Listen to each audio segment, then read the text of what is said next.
believe it is a divine plan of God that I'm here today. ಮತ್ತೆ ಇವತ್ತು ನಾನು ಇರುವಂತ ನಾನು ಅನ್ನಿಸ್ತೇನೆ ಇದು ದೇವರ ವೈಯಕ್ತಿಕವಾದ ಒಂದು ಸಂಕಲ್ಪ I'm ಎಂಬುದಾಗಿ. so happy to listen to all the testimonies that God is doing in the children's ministry. ಮತ್ತೆ ಮಕ್ಕಳ ಮಧ್ಯೆ ನಡೆಯುವಂತ ಸೇವೆ ವಿಷಯದಲ್ಲಿ ದೇವರು ಮಾಡಿದ ಕಾರ್ಯ ಕುರಿತಾಗಿ ಸಾಕ್ಷಿಯನ್ನ ಕೇಳಿಸ್ಕೊಳ್ಳೋದು ತುಂಬಾ ಚೆನ್ನಾಗಿದೆ. So yesterday I was in Madhu in Mandya district. Madhu. Vadi. So ಮಂಡ್ಯದಲ್ಲಿ ಮದ್ದೂರು ಅನ್ನೋ ಒಂದು ಊರಿದೆ, ಅಲ್ಲಿ ನಾನು ನಿನ್ನೆ ಸೇವೆ ಪರಿಸರದಲ್ಲಿದ್ದೆ. There is a young worship leader called Pastor Stephen Rathinam. So ಅಲ್ಲಿ ಸ್ಟೀಫನ್ ರತ್ನಂ ಅನ್ನುವಂಥ ಒಬ್ಬ ಯೌವನಸ್ಥನಾಗಿರ್ತಕ್ಕಂಥ ಆರಾಧನಾ ನಾಯಕನ ಅಲ್ಲಿದ್ದಾನೆ. He is singing a lot of songs along with Prakash Halmidi and so this young worship team in Karnataka. ಮತ್ತೆ ಕರ್ನಾಟಕದಲ್ಲಿ ಇರ್ತಕ್ಕಂಥ ಯೌವನಸ್ಥರ ಒಂದು ಆರಾಧನೆ ತಂಡ ಏನಿದೆ, ಪ್ರಕಾಶ್ ಹಲ್ಮಿಡಿ ಇಂಥವ್ರ ಜೊತೆ ಅವರು ಸಹ ಎತ್ಕೊಂಡು ಸೇವೆಲಿದ್ದಾರೆ. God is raising a new generation of worship team. ಮತ್ತೆ ದೇವರು ಈ ಕಾಲದಲ್ಲಿ ಮತ್ತೆ ಆರಾಧನೆಗಾಗಿ ಹೊಸ ಒಂದು ಸಂತತಿಯ ಪೀಳಿಗೆಯನ್ನು ದೇವರು ಎಬ್ಬಿಸ್ತಾ ಇದ್ದಾರೆ. So I was there ministering in that conference for 2 days. There was a conference arranged. ಅದು ಒಂದು ಕಾನ್ಫರೆನ್ಸ್ ಆಗಿದ್ದು, ಆ ಒಂದು ಕೂಟದಲ್ಲಿ ನಾನು 2 ದಿನಗಳ ಕಾಲ ಅವರ ಮಧ್ಯದಲ್ಲಿದ್ದೆ. And thank God, this is my 7th week of ministry. So ಇದು ನನ್ನ 7ನೇ ವಾರ ಸೇವೆಯಲ್ಲಿ ನಾನು ತೊಡಗಿರೋದು. Totally exhausted. ಪೂರ್ತಿಯಾಗಿ ನಾನು ವಿನಿಯೋಗಿಸಲ್ಪಡ್ತಾ ಇದ್ದೇನೆ ಸೇವೆಯಲ್ಲಿ. In the month of March, exhausted. So March ತಿಂಗಳಲ್ಲಿ I got exhausted now. ಇವಾಗ ನೋಡಿದ್ರೆ ಪೂರ್ತಿಯಾಗಿದೆ. So I need some rest. ನನಗೆ ಸ್ವಲ್ಪ ವಿರಾಮ ಬೇಕಾಗಿದೆ. We started the meeting in Hachodi in the month of March. March ತಿಂಗಳಲ್ಲಿ ಹಚ್ಚೋಡಿಯಲ್ಲಿ ಮೀಟಿಂಗ್ ಪ್ರಾರಂಭ ಮಾಡಿದ್ರು. 3 days of meetings and hundreds of people came in Hachodi. ಮತ್ತೆ 3 ದಿನಗಳ ಕಾಲದ ಕೂಟದಲ್ಲಿ ಸುಮಾರು 100 ಜನ ಸೇರಿ ಬಂದಿದ್ರು. And then I went to Gujarat. ಮತ್ತೆ ಅಲ್ಲಿಂದ ನಾನು ಗುಜರಾತ್ಗೆ ಹೋದೆ. In place called Vadodara, Baroda. ವದೋದರ Baroda ಅನ್ನುವಂಥ ಪ್ರಾಂತ್ಯಕ್ಕೆ. I had 3 days of meetings. ಅಲ್ಲಿ 3 ದಿನಗಳ ಕಾಲ ಮೀಟಿಂಗ್ಸ್ ಇತ್ತು. Then I went to Surat from there. ಅಲ್ಲಿಂದ ಮತ್ತೆ ಸೂರತ್ಗೆ ಹೋದೆ. And then from there I went to Nepal. ಮತ್ತೆ ಅಲ್ಲಿಂದ ನೇಪಾಳ್ಗೆ ಹೋದೆ, Kathmandu. ಕಠ್ಮಂಡುಗೆ. Then I went to Rolpa. ರೋಲ್ಪಾ ಅನ್ನೋ ಮತ್ತೊಂದು ಪ್ರಾಂತ್ಯಕ್ಕೆ ಹೋದೆ. Nearby to Himalaya. ಹಿಮಾಲಯ ಪ್ರಾಂತ್ಯಕ್ಕೆ ಹತ್ತಿರವಂತ ಒಂದು ಪ್ರದೇಶ. Another 2 days. ಅಲ್ಲೊಂದು 2 ದಿನಗಳ ಕಾಲ. Then I went from there to Delhi. ಅಲ್ಲಿಂದ ಮತ್ತೆ ನಾನು ಡೆಲ್ಲಿಗೆ ಹೋದೆ. Another 3 days. ಅಲ್ಲಿಂದ ಅಲ್ಲಿ 3 ದಿನಗಳ ಕಾಲ. And from there I came back to Madhu. ಮತ್ತೆ ಅಲ್ಲಿಂದ ಮದ್ದೂರಿಗೆ ನಾನು ಬಂದೆ. 2 days. ಅಲ್ಲಿ 2 ದಿನಗಳ ಕಾಲ. Tomorrow is our parents' wedding anniversary, so we said like, okay. ನಾಳೆ ನಮ್ಮ ತಂದೆ ತಾಯಿಯ ಒಂದು ಮದುವೆ ವಾರ್ಷಿಕೋತ್ಸವ ಆದ್ರಿಂದ ನಾನು ಮತ್ತೆ ತಿರುಗಿ ಬಳ್ಳಾರಿಗೆ ಬರ್ಬೇಕಾಯ್ತು. ಬಳ್ಳಾರಿಯಿಂದ ಹೋಗೋಣ ಅಂತ. So by God's grace, it's another testimony. I became a Doddappa. ಮತ್ತೆ ಇನ್ನೊಂದು ಸಾಕ್ಷ್ಯ ಅಂತಂದ್ರೆ ದೇವರ ಕೃಪೆಯಿಂದ ಈಗ ನಾನು ದೊಡ್ಡಪ್ಪ ಆಗಿದ್ದೀನಿ. I did not see him only. ನಾನು ನೋಡೇ ಇಲ್ಲ. So I have to, from here I have to go there. ಮತ್ತೆ ಇಲ್ಲಿಂದ ಈಗ ಅಲ್ಲಿ ಹೋಗ್ಬೇಕು, Nellore, Kavali. Nellore ಕಾವಲಿಗೆ. And so the ministry continues till the end of May. ಮತ್ತೆ ಹೀಗೆ ಮೇ ತಿಂಗಳ ಕೊನೆವರೆಗೆ ಸೇವೆ ಅದು ಮುಂದುವರಿತಾ ಇರುತ್ತೆ. Then I said I will not go anywhere. I'll take some rest for 2 weeks. ಅದಾದ್ಮೇಲೆ ನಾನು ಇನ್ನೆಲ್ಲಿಗೆ ಹೋಗ್ಲಿಕ್ಕೆ ನಿರ್ಧಾರ ಮಾಡಿಲ್ಲ. ಮುಂದಿನ 2 ವಾರಗಳ ಕಾಲ ನಾನು ವಿಶ್ರಮಿಸಬೇಕೆಂಬುದಾಗಿ ಬಯಸ್ತಾ ಇದ್ದೀನಿ. Many of you have been praying for me. ಮತ್ತೆ ನಿಮ್ಮಲ್ಲಿ ಅನೇಕರು ನನಗೋಸ್ಕರ ಪ್ರಾರ್ಥನೆ ಮಾಡ್ತಾ ಇದ್ದಾರೆ. Thank you very much. ಅದಕ್ಕಾಗಿ ನಿಮಗೆ ತುಂಬಾ ಹೃದಯದ ಧನ್ಯವಾದಗಳು. Your prayers are taking us to places where I have never imagined. ಮತ್ತೆ ನಾನು ಎಂದಿಗೂ ಊಹಿಸದೇ ಇರತಕ್ಕಂಥ ಸ್ಥಳಗಳಿಗೆ ನಿಮ್ಮ ಪ್ರಾರ್ಥನೆ ನಮ್ಮ ನಡೆಸ್ತಾ ಇದೆ. I'm traveling as a missionary and traveling as an evangelist. ನಾನು ಒಬ್ಬ ಮಿಷನರಿಯಾಗಿ ಹಾಗೆ ಒಬ್ಬ ಸುವಾರ್ತಿಕನಾಗಿ ನಾನು ಪ್ರಯಾಣದಲ್ಲಿ ಇದ್ದೇನೆ. Now God has laid a burden in my heart to start a training center, a ministry training center. ಈಗ ದೇವರ ಹೃದಯದಲ್ಲಿ ಒಂದು ಸೇವೆಯ ತರಬೇತಿ ಕೊಡುವಂತ ಕೇಂದ್ರವನ್ನ ಪ್ರಾರಂಭಿಸಬೇಕು ಭಾರವನ್ನು ಕೊಡ್ತಾ ಇದ್ದಾನೆ. And that is where I am walking currently. ಮತ್ತೆ ಈ ಸದ್ಯ ಆ ದಿಸೆಗೆ ನಾನು ನಡೀತಾ ಇದ್ದೇನೆ. I've seen a lot of men of God in North India. ಮತ್ತೆ ನಾನು ಉತ್ತರ ಭಾರತದಲ್ಲಿ ಬಹಳಷ್ಟು ದೇವರ ಸೇವಕರನ್ನು ನೋಡಿದ್ದೇನೆ. Bible colleges are there. ಅಲ್ಲಿ ಸತ್ಯವೇದ ಶಾಲೆಗಳಿದ್ದಾವೆ. But training centers are not there. ಆದ್ರೆ ತರಬೇತಿ ಕೊಡುವಂತ ಕೇಂದ್ರಗಳಿಲ್ಲ. So God laid in my heart. ಅದ್ರ ದೇವರ ಭಾರವನ್ನು ಹೃದಯದಲ್ಲಿ ಹಾಕಿದ್ದೇನೆ. Start one training center. ಒಂದು ತರಬೇತಿ ಕೇಂದ್ರವನ್ನ ಪ್ರಾರಂಭಿಸಬೇಕೆಂಬುದಾಗಿ. From this year onwards, ಮತ್ತೆ ಈ ವರ್ಷ ಮೊದಲುಗೊಂಡು so we'll be starting a training center. Please uphold in your prayers. ಮತ್ತೆ ನಾವು ತರಬೇತಿ ಕೇಂದ್ರವನ್ನ ಪ್ರಾರಂಭ ಮಾಡಬೇಕೆಂಬುದಾಗಿದೆ. ದಯಮಾಡಿ ಅದಕ್ಕೋಸ್ಕರ ನೀವು ಪ್ರಾರ್ಥನೆಯನ್ನು ಎತ್ತಿಡಬೇಕಂತ ನಾವು ಕೇಳ್ಕೊಳ್ತೀವಿ. By God's grace, in the month of March, ದೇವರ ಕೃಪೆಯಿಂದ ಮತ್ತೆ ಮಾರ್ಚ್ ತಿಂಗಳಲ್ಲಿ I completed my Masters of Divinity. ನನ್ನ ಒಂದು ಮಾಸ್ಟರ್ಸ್ ಆಫ್ ಡಿವಿನಿಟಿ ಕೋರ್ಸ್ ಅನ್ನ ಬೈಬಲ್ ಕೋರ್ಸ್ ಅನ್ನ ಮುಗಿಸಿದ್ದೀನಿ. Hebrew and Greek. ಮತ್ತೆ ಹಿಬ್ರೂನಲ್ಲಿ ಮತ್ತು ಗ್ರೀಕ್ ಅಲ್ಲಿ. And if God wills, let's look for a doctorate. So ದೇವ್ರ ಚಿತ್ತವಾದ್ರೆ ಮತ್ತೆ ಇನ್ನೂ ಹೆಚ್ಚಿನ ಉನ್ನತ ವ್ಯಾಸಂಗಕ್ಕೋಸ್ಕರ ನಾವು ಹೋಗ್ಲಿಕ್ಕೆ ಮನಸ್ಸು ಮಾಡ್ತೀವಿ. So I believe that this evening, even though we are a small crowd, but God has a word for us. ಮತ್ತೆ ಈ ಸಂಜೆ ವೇಳೆಯಲ್ಲಿ ನಾವು ಚಿಕ್ಕದಾಗಿದ್ರು ಕೂಡ ಅದನ್ನ ನಂಬ್ತೇನೆ, ದೇವರು ನಮಗಾಗಿ ಒಂದು ಆತನ ವಾಕ್ಯವನ್ನು ಇಟ್ಟಿದ್ದಾನೆ ಅನ್ನೋದಾಗಿ. Sometimes I become very exhausted. Even today also I was not well. ಕೆಲವು ಸಾರಿ ನಿಜವಾಗ್ಲೂ ಕೂಡ ಬಹಳಷ್ಟು ಅಂದ್ರೆ ವಿರಾಮವಿಲ್ಲದೆ ಇರುವಾಗ ಸಂದರ್ಭದಲ್ಲಿ ಟೈರ್ಡ್ ಆಗಿರ್ತದೆ, ಬರಿದಾದಂಥ ಸ್ಥಿತಿ ಅನಿಸ್ತದೆ. And I got exposed to huge variations of temperature, climatic changes. ಯಾಕಂದ್ರೆ ಸುವಾರ್ಥ ಪ್ರಯಾಣದಲ್ಲಿ ವಿವಿಧ ಪ್ರಾಂತಗಳು ಹೋಗ್ತಿರ್ಬೇಕಾದ್ರೆ ಈಗ ಆಗಿರೋ ಪರಿಸ್ಥಿತಿ ಏನಂತಂದ್ರೆ ಆ ವಾತಾವರಣದ ಒಂದು ತಾಪಮಾನ ಬದಲಾವಣೆಯಲ್ಲಿ ನಾನು ಹೋಗ್ತಾ ಇದ್ದೇನೆ. Kathmandu, I used to do bed sheets to sleep. ಕಠ್ಮಂಡುನಲ್ಲಿ ಪರಿಸ್ಥಿತಿ ಹೆಂಗಂತಂದ್ರೆ ಎರಡು ಬೆಡ್ ಶೀಟ್ಸ್ ನ ಒದ್ಕೋಬೇಕಾಯ್ತು ಮಲ್ಬೇಕಾದ್ರೆ. No fan. ಮತ್ತೆ ಯಾವ ಫ್ಯಾನ್ ಇಲ್ಲ. The moment I came to Delhi, ಮತ್ತೆ ಅಲ್ಲಿಂದ ಡೆಲ್ಲಿಗೆ ಬಂದಾಗ 42 degrees. ಅಲ್ಲಿ ಪರಿಸ್ಥಿತಿ ಹೆಂಗಂತಂದ್ರೆ 42 ಡಿಗ್ರಿ ತಾಪಮಾನ. AC is not working. ಮತ್ತೆ AC ಕೂಡ ಕೆಲಸ ಮಾಡ್ತಾ ಇದೆ. Today coming to Ballari, ಮತ್ತೆ ಇವತ್ತು ಬಳ್ಳಾರಿಗೆ ಬಂದಾಗ another level. ಮತ್ತೆ ಇನ್ನೊಂದು ಮಟ್ಟದಲ್ಲಿದೆ ತಾಪಮಾನ. I hope God will protect us from these things. ನಾನು ನಂಬ್ತೇನೆ, ನಿರೀಕ್ಷಿಸ್ತೇನೆ, ದೇವರ ಎಲ್ಲ ಸಂಗತಿಗಳಿಂದ ನಮ್ಮನ್ನು ಕಾಪಾಡ್ತಾನೆ ಅಂತ. Hallelujah. Hallelujah. Hallelujah. Hallelujah. Acts chapter 16. ಅಪೊಸ್ತಲರ ಕೃತ್ಯಗಳು 16ನೇ ಅಧ್ಯಾಯ. Let's read one verse. ಅಲ್ಲಿ ವಚನವನ್ನು And I would like to develop my sermon from that text. ಮತ್ತೆ ಆ ಒಂದು ವಾಕ್ಯ ಭಾಗದಿಂದ ನನ್ನ ಸಂದೇಶವನ್ನು ನಾನು ಕೊಡ್ತೇನೆ. Acts chapter 16 and verse 28. ಅಪೊಸ್ತಲರ ಕೃತ್ಯಗಳು 16ನೇ ಅಧ್ಯಾಯ 28ನೇ ವಚನ. Paul called with a loud voice and he said, "Don't harm yourself, for we are all here." ಪೌಲನು ಮಹಾಶಬ್ದದಿಂದ ಕೂಗಿ ಅವನಿಗೆ, ನೀನೇನು ಕೇಡು ಮಾಡಿಕೊಳ್ಳಬೇಡ, ನಾವೆಲ್ಲರೂ ಇಲ್ಲೇ ಇದ್ದೇವೆ ಎಂದು ಹೇಳಲು. Don't harm yourself, for we are all here. ನಿನಗೆ ನೀನು ಯಾವ ಕೇಡು ಮಾಡಿಕೊಳ್ಳಬೇಡ, ನಾವೆಲ್ಲರೂ ಇಲ್ಲೇ ಇದ್ದೇವೆ. Let's pray. ಪ್ರಾರ್ಥಿಸೋಣ. Father, in the name of Jesus, ತಂದೆಯಾದ ದೇವರೇ, ಕರ್ತನ we ask ಯೇಸುವಿನ for the spirit of revelation. ನಾವು ಕರ್ತನೆ ಪ್ರಕಟಣೆ ಆತ್ಮಕ್ಕಾಗಿ ಪ್ರಾರ್ಥಿಸ್ತೇವೆ. Speak unto us. ನಮ್ಮೊಟ್ಟಿಗೆ ಮಾತನಾಡಯ್ಯ. Words of our mouth, ನಮ್ಮ ಬಾಯ ಮಾತುಗಳು, meditation of our heart, ನಮ್ಮ ಹೃದಯದ ಧ್ಯಾನವು be acceptable to you. ನಿನಗೆ ಅದು ಅಂಗೀಕೃತವಾಗಿರಲಿ. In Jesus' name. ಯೇಸುವಿನ ನಾಮದಲ್ಲಿ. Amen. Amen. I want to title this sermon as "Don't harm yourself." ಮತ್ತೆ ಈ ಒಂದು ಸಂದೇಶಕ್ಕೆ ಈ ಶೀರ್ಷಿಕೆಯನ್ನು ಕೊಡ್ಲಿಕ್ಕೆ ಬಯಸ್ತೇನೆ ಅಂತಂದ್ರೆ, ನಿನಗೆ ನೀನು ಯಾವ ಕೇಡು ಮಾಡಿಕೊಳ್ಬೇಡ. God spoke to me in the recent times. ಮತ್ತೆ ಈ ಮಧ್ಯ ಕಾಲದಲ್ಲಿ ದೇವರೊಟ್ಟಿಗೆ ಮಾತನಾಡಿದ This word came as a rhema. ಮತ್ತೆ ಈ ಒಂದು ಮಾತು ನನಗೆ ಪ್ರಕಟಣೆ ವಾಕ್ಯವಾಗಿ ಬಂತು. There are two ways of harming ourselves. ನಮ್ಮನ್ನು ನಾವು ಏನಂತಾರೆ ತೊಂದರೆ ಪಡಿಸಿಕೊಳ್ಳುವ ವಿಷಯದಲ್ಲಿ ಕೇಡು ಮಾಡ್ಕೊಂಡು ಎರಡು ರೀತಿ ನೋಡ್ತೇವೆ. One is extreme. ಒಂದು ಅತಿರೇಕ ಹೋಗುತ್ತೆ. It's called suicide. ಅದು ಎಲ್ಲಿ ಹೋಗ್ತದೆ ಅಂದ್ರೆ ಆತ್ಮಹತ್ಯೆ ಕಾಣೋಗುತ್ತೆ. When this word came, ಮತ್ತೆ ಈ ವಚನ ಬಂದಾಗ there were suicides all over the news channels. ಮತ್ತೆ ನ್ಯೂಸ್ ಚಾನೆಲ್ ಎಲ್ಲ ನೋಡ್ತಾ ಇದ್ರೆ ಬರೇ ಅವನ ಆತ್ಮಹತ್ಯೆಯ ಘಟನೆಗಳು You ಕೇಳಿಸ್ತಾ might have heard about the businessman in Bangalore. I think it's C.J. Roy. He committed suicide. ಮತ್ತೆ ಬೆಂಗಳೂರಿನಲ್ಲಿ ನೋಡ್ಬೇಕಾದ್ರೆ ಒಳ್ಳೆ ಉದ್ಯಮಿ, ಅದ್ರ Millennium. ಬಿಲಿಯನಿಯರ್, ಕೋಟ್ಯಾಧಿಪತಿ, ಆದ್ರೆ C.J. ರಾಯ್ ಎಂಬುದಾಗಿ ಆತ ಆತ್ಮಹತ್ಯೆ ಮಾಡ್ಕೊಂಡು ಸತ್ತೋಗಿದ್ದಾರೆ. And the problem is not only for common man, but it's also for rich people. ನೋಡ್ರಿ, ಸಮಸ್ಯೆ ಬರೇ ಸಾಧಾರಣ ಜನರೊಂದಿಗೆ ಮಾತ್ರ ಅಲ್ಲ, ಶ್ರೀಮಂತರಿಗೂ ಕೂಡ ಸಮಸ್ಯೆಗಳಿದ್ದಾವೆ. That's one extreme. ಅದು ಒಂದು ರೀತಿ ಅತಿರೇಕ. Bible talks about it. ಅದು ದೇವ್ರ ವಾಕ್ಯದ ಕುರಿತು ಮಾತನಾಡ್ತಾರೆ. Saul committed suicide. King Saul. ಅರಸನಾದ ಸೌಲ ಆತ್ಮಹತ್ಯೆ ಮಾಡ್ಕೊಂಡು ಸತ್ತ. Ahithophel committed suicide. ಅಹಿತೋಫೆಲ ಆತನ ಮಂತ್ರಿ, ಆತನು ಕೂಡ ಆತ್ಮಹತ್ಯೆ ಮಾಡ್ಕೊಂಡು ಸತ್ತ. Jonah wanted to die. ಯೋನ ಆತನು ಕೂಡ ಸಾಯ್ಬೇಕೆಂಬ. Elijah wanted to die. ಎಲೀಯನು ಕೂಡ ಸಾಯ್ಬೇಕೆಂಬುದಾಗಿ ಬಯಸಿದ. Take my life, Lord. ಆದ್ರೆ ಹೇಳ್ತಾರೆ, ಕರ್ತನೇ ನನ್ನ ಪ್ರಾಣವನ್ನು ತೆಗೆದುಬಿಡು. I'm the only one left. ನಾನು ಒಬ್ಬನು ಮಾತ್ರ ಉಳಿದಿದ್ದೇನೆ. We come to the New Testament. ಮತ್ತೆ ನಾವು ಹೊಸ ಒಡಂಬಡಿಕೆಗೆ ಬಂದ್ರೆ Judas Iscariot, he committed suicide. ಇಸ್ಕರಿಯೋತ ಯೋಧ ಆತ್ಮಹತ್ಯೆ ಮಾಡ್ಕೊಂಡು ಸತ್ತ. Today that spirit is still lingering. ನೋಡಿ, ಇವತ್ತಿಗೂ ಕೂಡ ಆ ಆತ್ಮ ಇನ್ನೂ ಅದು ಕೆಲಸ But ಮಾಡ್ತಾರೆ. I'm not talking about that. ಆದ್ರೆ ಅದ್ರ ಕುರಿತು ನಾನು ಮಾತನಾಡ್ತಾ ಇಲ್ಲ. I'm talking about another danger. ಮತ್ತೊಂದು ಅಪಾಯದ ಕುರಿತು ಮಾತನಾಡ್ತೀನಿ. It's a slow, gradual dying. ಅದು ಯಾವ ರೀತಿ ಅಂತಂದ್ರೆ ಹಠಾತ್ತನ ಸಾಯನ ಬದಲಾಗಿ ನಿಧಾನಗತಿಯಲ್ಲಿ And that's too without our knowledge.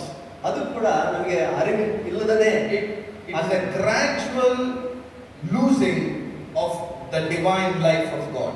ದೇವರು ಕೊಟ್ಟಂತ ದೈವಿಕ ಜೀವಿತವನ್ನ ನಿಧಾನಗತಿಯಲ್ಲಿ ಕಳೆದುಕೊಳ್ಳುವಂಥದ್ದು Without our knowledge. ನಮಗೆ ತಿಳಿಯದೇನೆ gradual decrease of losing God's vision without our knowledge. ನಮಗೆ ಅರಿವಾಗದಲ್ಲೇ ದೇವರು ನಮಗೆ ಕೊಟ್ಟಂತ ದರ್ಶನವನ್ನ ನಾವು ನಿಧಾನಗತಿಯಲ್ಲಿ ಕಳೆದುಕೊಳ್ತೇವೆ. Slowly their life is going out. ನಿಧಾನವಾಗಿ ಆ ಒಂದು ಜೀವ ಹೊರಟು ಹೋಗ್ತಾ ಇದೆ. This text here, ಮತ್ತೆ ಇಲ್ಲಿ ಇರ್ತಕ್ಕಂಥ ಈ ವಚನ who said to whom? ಯಾರು ಯಾರಿಗೆ ಹೇಳಿದ್ರು? Apostle Paul is in the jail. ನೋಡಿ, ಅಪೊಸ್ತಲನಾದ ಪೌಲನು ಸೆರೆಮನೆಯಲ್ಲಿದ್ದಾನೆ. There was an earthquake ಅಲ್ಲಿ ಒಂದು ಭೂಕಂಪ ಉಂಟಾಯಿತು. and the doors were open ಮತ್ತೆ ಸೆರೆಮನೆ ಬಾಗಿಲುಗಳು ತೆರೆಯಲ್ಪಟ್ಟು and the jailer was there. ಅಲ್ಲಿ ಸೆರೆಮನೆ ಅಧಿಕಾರಿ ಇದ್ದಾನೆ. And the jailer thought everybody escaped. ಆ ಒಂದು ಅಧಿಕಾರ ಅಂದುಕೊಂಡ ಎಲ್ಲರೂ ಕೂಡ ಪರಾರಿಯಾಗಿದ್ದಾರೆ. And the punishment for the jailer was he will be executed. ಮತ್ತೆ ಆ ದಿನಗಳಲ್ಲಿ ಅಧಿಕಾರಿಗಿದ್ದಂತ ಶಿಕ್ಷೆ ಏನಂತಂದ್ರೆ ಮರಣದಂಡನೆ. If the prisoners escaped, ಒಂದು ವೇಳೆ ಕೈದಿಗಳು ಅವರು ಅಲ್ಲಿಂದ ತಪ್ಪಿಸ್ಕೊಂಡ್ರೆ, so he thought to himself, ಅದರಿಂದ ತನಗೆ ತಾನು ಅಂದುಕೊಂಡ everybody ran. ಎಲ್ಲರೂ ಓಡೋಗಿದ್ದಾರೆ. He's about to commit suicide. ಇನ್ನೇನು ತಾನು ಆತ್ಮಹತ್ಯೆ ಮಾಡ್ಕೋಬೇಕೆಂಬುದೇ ಅಂತ. And the voice of Paul comes. ಆಗ ಪೌಲನ ಸ್ವರ ಅಲ್ಲಿ ಕೇಳಿ ಬರ್ತದೆ. Stop. ನಿಲ್ಲು, Don't harm yourself. ನಿನಗೆ ನೀನು ಯಾವ ಕೇಡು ಮಾಡ್ಕೋಬೇಡ. What you know ನೀನು ಏನ್ ತಿಳಿದಿದೆಯೋ about your situation, ನಿನ್ನ ಪರಿಸ್ಥಿತಿಯ ಕುರಿತು it's only half truth. ಅದು ಅರ್ಧ ಸತ್ಯ.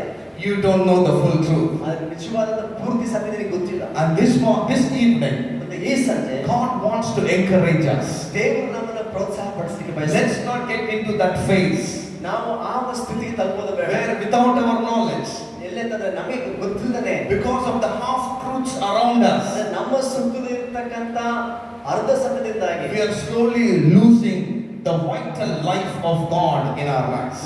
ನಮ್ಮಲ್ಲಿ ದೇವರು ಕೊಟ್ಟಂತ ನಿಜವಾದ ಜೀವವನ್ನ ನಾವು ಕಳ್ಕೊಳ್ಳುವ ಸ್ಥಿತಿಗೆ ಹೋಗ್ತಾ ಇದ್ದೇವೆ. So let's get into that message. ನಾವು ಈಗ ಆ ಒಂದು ಸಂದೇಶಕ್ಕೆ ನಾವು ಹೋಗೋಣ. I want to bring 3 important points. ನಾನು ಈಗ 3 ಮುಖ್ಯವಾದಂತ ಅಂಶಗಳನ್ನ ನಿಮಗೆ ತರಲಿಕ್ಕೆ ಬಯಸ್ತೀನಿ. Why we should not harm ourselves. ಯಾಕೆ ನಮಗೆ ನಾವು ಹಾನಿ ಮಾಡಿಕೊಳ್ಳಬಾರದು? What is the reason why we should stop harming ourselves? ಮತ್ತೆ ನಮ್ಮನ್ನ ನಾವು ಹಾನಿ ಮಾಡಿಕೊಳ್ಳದಂತೆ ಕೇಳಿ ನಮಗೆ ಮಾಡಿಕೊಳ್ಳದಂತೆ ಯಾಕೆ ನಾವು ನಿಂತ್ಕೋಬೇಕಾದ ಕಾರಣ ಏನು? Now notice very carefully. ಈಗ ತುಂಬಾ ಜಾಗೃತಿಯಿಂದ ಗಮನಿಸಿ. The jailer was in the darkness.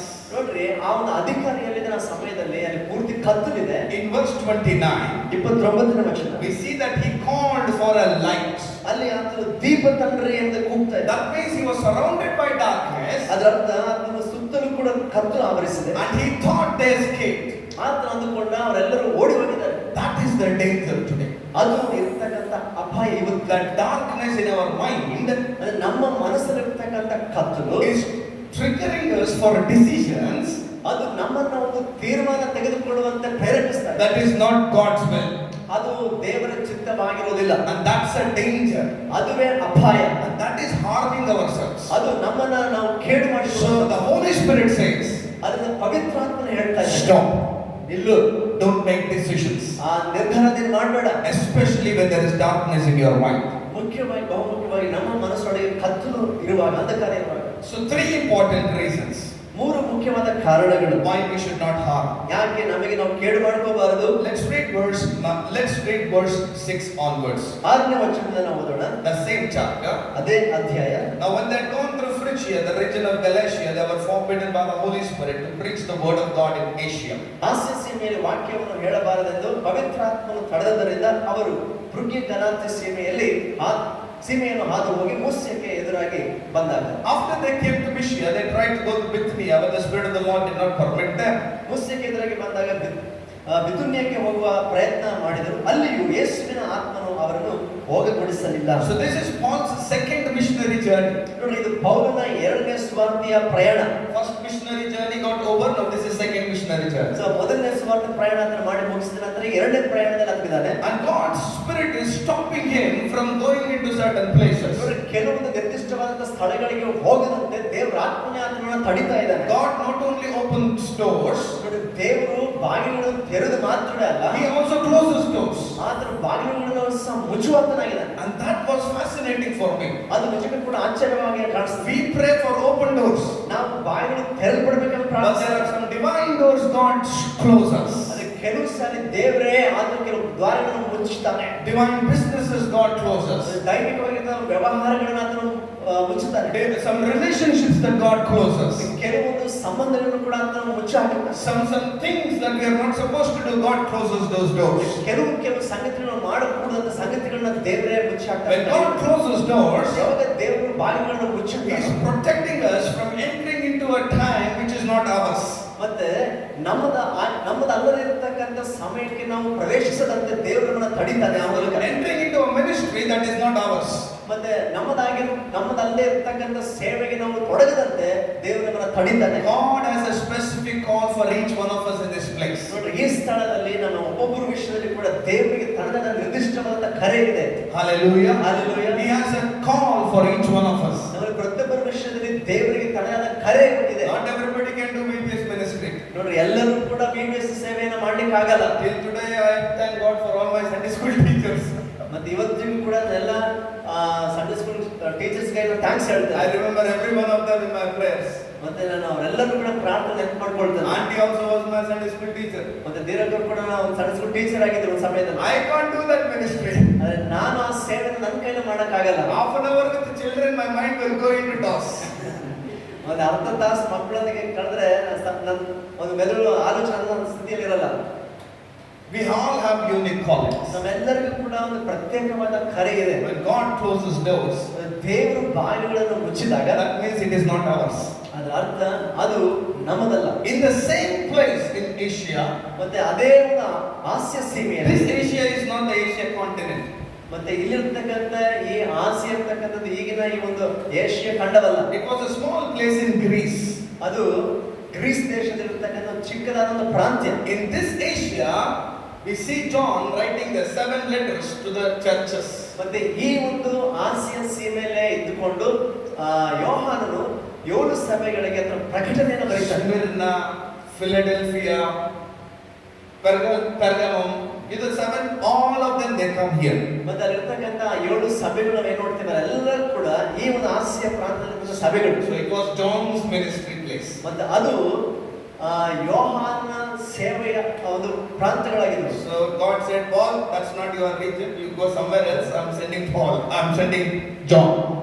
ದೇವರದಕ್ಕೋಸ್ಕರ ಅಲ್ಲಿ ಅವರನ್ನು ತಡಿತಾ ಇದ್ದೇನೆ. ಅದು ನಿನ್ನ ಒಂದು ಸೇವೆ ಕ್ಷೇತ್ರವಲ್ಲ, ನೀನು ಮತ್ತೊಂದು ಕಡೆ ಹೋಗ್ಬೇಕಾಗಿದೆ. ಅಲ್ಲಿ ನಾನು ಯೋಹಾನ ಕಳಿಸ್ತೇನೆ. So then now in verse 9, ಮತ್ತೆ ಈಗ ಮುಂದೆ 9ನೇ ವಚನ, as Paul was in prayer, ಪೌಲನು ಪ್ರಾರ್ಥನೆಯಲ್ಲಿರುವಾಗ, and let's read verse 9. ಈಗ 9ನೇ ವಚನ, And a vision appeared to Paul in the night. ಆ ರಾತ್ರಿ ವೇಳೆ ಪೌಲನಿಗೆ ಕನಸು ಬೀಳುತ್ತದೆ. Man of Macedonia stood and pleading with him, come over to Macedonia, help us. Macedonia ಪ್ರಾಂತ್ಯದಿಂದ ಒಬ್ಬ ವೃದ್ಧನಾದ ವ್ಯಕ್ತಿ ಆತನಿಗೆ ಕಾಣಿಸ್ಕೊಂಡ ಕನಸಲ್ಲಿ ನಮ್ಮ ಬಳಿಗೆ ಬಾ ಎನ್ನುವುದಾಗಿ ಕೈ ಬೀಸಿ ಕರೀತಾ ಇದ್ದಾರೆ. Hallelujah. Hallelujah. So he got a vision. ಆತನಿಗೆ ಈಗ ದರ್ಶನ And he got a direction. ಅಂದ್ರೆ ಆತನಿಗೆ ಈಗ ಒಂದು ಮಾರ್ಗದರ್ಶನ ಸಿಕ್ತು. This is where I have to go. ಅಂದ್ರೆ ಅಲ್ಲಿಗೆ ನಾನು ಹೋಗ್ಬೇಕಾದ ಸ್ಥಳ ಅದು ಆಗಿದೆ. A man is calling him. ಒಬ್ಬ ಮನುಷ್ಯ ಆತನನ್ನು ಕರೀತಾ ಇದ್ದಾನೆ. So now Paul goes to Philippi. ಈಗ ಪೌಲ ಅವನ ಫಿಲಿಪ್ಪಿ ಪ್ರಾಂತ್ಯಕ್ಕೆ ಹೋಗ್ತಾ ಇದ್ದಾನೆ. It's in Macedonia.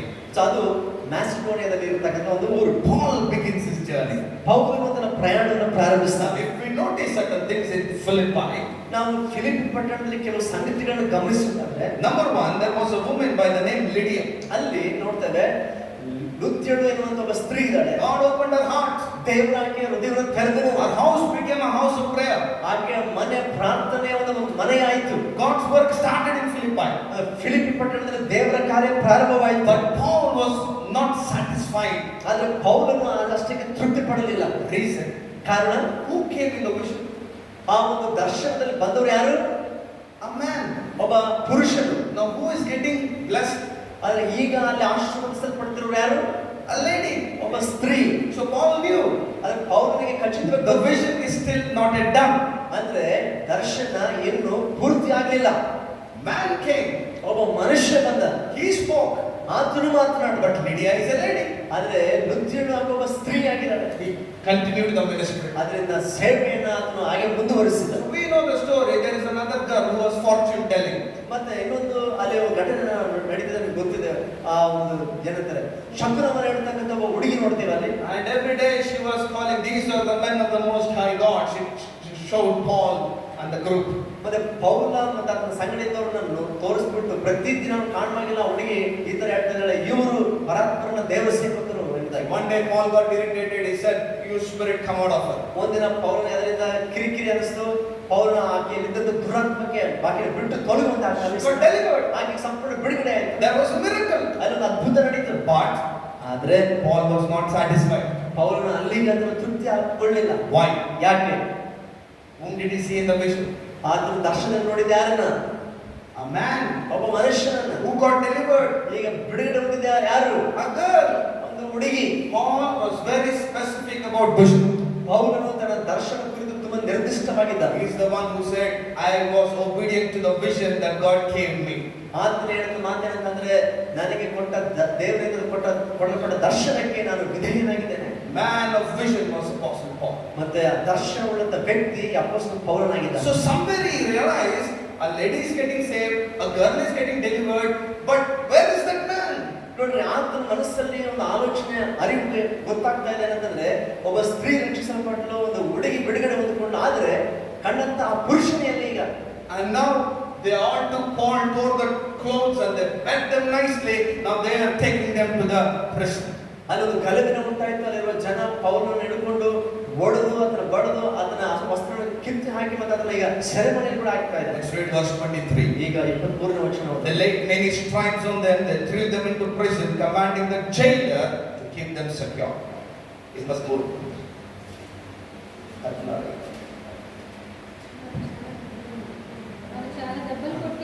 ಅವರಿಗೆ ಬಹು ಪೆಟ್ಟುಗಳನ್ನು ಹೊಡಿಸಿದ ಮೇಲೆ ಸೆರೆಮನೆಯೊಳಗೆ ಹಾಕಿಸಿ ಇವರನ್ನು ಭದ್ರವಾಗಿ ಕಾಯಬೇಕೆಂದು ಸೆರೆಯ ಯಜಮಾನನಿಗೆ ಖಂಡಿತವಾಗಿ ಹೇಳಿದರು. When they took Paul and the king Silas and they came to the jail and they handed them to the jailer, something happened in Paul. ನೋಡ್ರಿ, ಈಗ ಪೌಲ ಸೀಲರನ್ನ ಚೆನ್ನಾಗಿ ಹೊಡೆದು ಅವ್ರನ್ನ ಸೆರೆಮನೆಯಲ್ಲಿ ಹಾಕಿದ ಆ ಸಂದರ್ಭದಲ್ಲಿ ಸೆರೆಮನೆ ಅಧಿಕಾರಿಗೆ ಇವ್ರನ್ನ ಒಪ್ಪಿಸ್ತಾ ಇದ್ದಾರೆ. ಆಗ ಪೌಲ ಹೃದಯದಲ್ಲಿ ಏನೋ ವಿಚಾರ ನಡೀತಾ ಇದೆ. We all know that Paul and Silas, they praised in the jail. ನಮ್ಮೆಲ್ಲರಿಗೂ ಗೊತ್ತು, ಪೌಲ ಸೀಲರು ಅವರು ಸೆರೆಮನೆಯಲ್ಲಿ ಪ್ರಾರ್ಥನೆ ಮಾಡಿದ್ರು. We heard the sermons many times. ಆ ಸಂದೇಶ ಅನೇಕ ಸಲ ಕೇಳಿಸ್ಕೊಂಡಿರ್ತೇವೆ. But why did they praise? ಆದ್ರೆ ಯಾಕೆ ಅವರು ದೇವರಿಗೆ ಸ್ತುತಿ ಪದದ ಮೂಲಕ ಪ್ರಾರ್ಥಿಸಿದ್ರು? All of a sudden they did not praise. ಅವರು ಏನೋ ಆಗಿ ಸುಮ್ಮನೆ ಇದ್ದಕ್ಕಿದ್ದಾಗ Something motivated them. ಅವ್ರನ್ನ ಏನೋ ಕದಲಿಸಿದ್ರು. I imagine it this way. ನಾನು ಇದನ್ನು ಈ ರೀತಿಯಾಗಿ ಊಹಿಸ್ತೇನೆ. Silas is confused. He's asking Paul, so much of beating is happening, our clothes are torn. Why are you so happy, Paul? ನೋಡ್ರಿ, ಪೌಲನಿಗೆ ಬಹುಶಃ ಸೀಲ ಈ ರೀತಿಯಲ್ಲಿ ಕೇಳಿದ್ರೆ ಏನಂದ್ರೆ, ಪೌಲನ ಯಾಕಿಷ್ಟು ಸಂತೋಷವಾಗಿದೆಯಾ? ನಮ್ಗೆ ಬಟ್ಟೆಗಳು ಹಾಕ್ತಿದ್ದಾರೆ, ಬಹಳಷ್ಟು ಹೊಡೆದಿದ್ದಾರೆ, ಆದರೂ ಕೂಡ ನಿನ್ನ ಸಂತೋಷಕ್ಕೆ ಕಾರಣ ಏನು? Our hands are in chains, we are in the jail. ಮತ್ತೆ ನಾವು ಸೆರೆಮನೆಯಲ್ಲಿ ಹಾಕಲ್ಪಟ್ಟಿದ್ದೇವೆ, ನಮ್ಮ ಕೈಗಳಿಗೆ ಬೇಡಿಗಳು ಹಾಕಿದ್ದಾರೆ. Paul would have said, ಬಹುಶಃ ಪೌಲನಿಗೆ ಏನಿರಬೇಕು? do you want to know the reason for my happiness? ನನ್ನೊಳಗೆ ಇರ್ತಕ್ಕಂಥ ಆನಂದಕ್ಕೆ ಕಾರಣ ಏನಂತ ತಿಳ್ಕೊಂಡು ಬಯಸ್ತೀವೋ? My vision is coming to pass. ನನ್ನ ದರ್ಶನ ಈಗ ನೆರವೇರುವ ಗಳಿಗೆ ಹತ್ತಿರವಾಗಿದೆ. Do you remember me talking about a man from Macedonia calling me for help? ಮಾಸಿಡೋನಿಯಾದಿಂದ ಸಹಾಯಕ್ಕೋಸ್ಕರ ಕರೆದಂತ ಮನುಷ್ಯನ ದರ್ಶನ ಕಂಡಂತ ನಾನು ಒಟ್ಟಿಗೆ ಹೇಳಿದ ನೆನಪಿದೆಯಾ?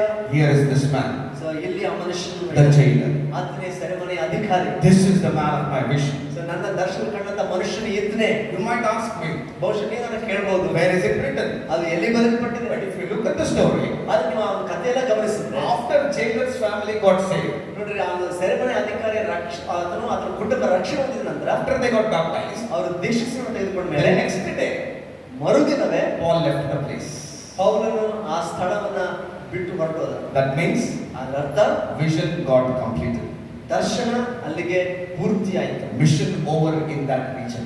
ಮತ್ತೆ ಆ ಕ್ಷೇತ್ರದಲ್ಲಿ ಸೇವೆ ಅದು ಹರಡಿತು. The man who came in the mission, Paul recognized the jailer is the man. ಆ ಪೌಲನಿಗೆ ರಾತ್ರಿ ವೇಳೆ ಕನಸಲ್ಲಿ ಕಂಡಂತ ಬಂದಂತ ಆ ಒಂದು ವ್ಯಕ್ತಿ ಆ ಸೆರೆದಲ್ಲಿದ್ದಂತ ಸೆರೆಮನೆಯ ಅಧಿಕಾರಿಯಾಗಿದ್ದ. If we look at the history of the church, nowhere the name of jailer is written.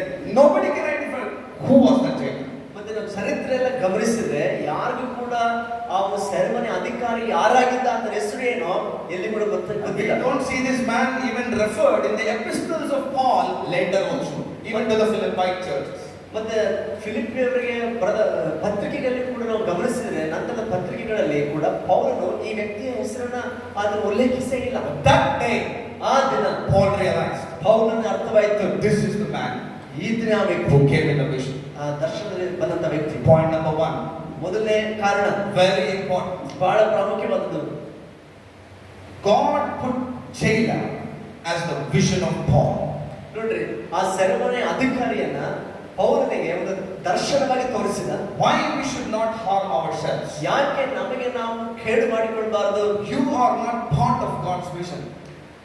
ದೇವರ ದರ್ಶನದ ಭಾಗ ನೀವಲ್ಲ, You are God's vision.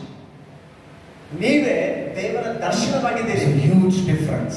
ಅಲ್ಲಿ ಅದಕ್ಕೆ ತುಂಬಾ ವ್ಯತ್ಯಾಸವಿದೆ. My dear brothers and sisters, uncle and aunties, we are God's vision. ಪ್ರಿಯ ಸಹೋದರ ಸಹೋದರಿ, ನಾವು ದೇವರ ದರ್ಶನವಾಗಿದ್ದೇವೆ. God took jailer and made the vision of Paul.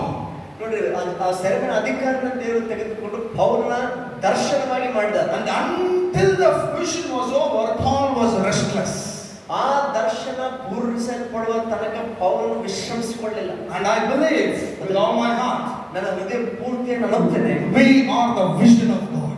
ನಾವೇ ದೇವರ ದರ್ಶನವಾಗಿದ್ದೀವಿ. You are the vision of God. ನೀವು ದೇವರ ದರ್ಶನವಾಗಿದ್ದೀವಿ. And until God finishes what He has created you for, He will not rest.